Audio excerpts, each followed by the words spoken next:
Hey guys, কেমন আছো তোমরা সবাই? আশা করছি সকলে খুব ভালো আছো। তো আজকে সোনা বাবার অন্য আরও একটা ভিডিও তোমাদের সাথে শেয়ার করতে চলেছি। তো এই ভিডিওটায় দেখতেই পাচ্ছ একটু নড়াচড়া বেশি করছে, একটু বড় হয়ে গেছে। তবে পায়ের ওপর পা তোলাটা আমার ছেলে কিন্তু একদম জন্ম থেকেই করে থাকে।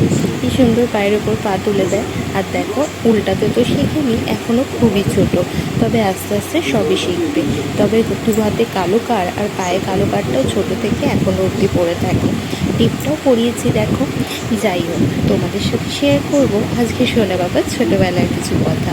ওর ওয়েটটা ছোটো থেকে একটু কম, রোগা রোগা, মানে 2 কিলো 60 কেজি মতো হয়েছিল।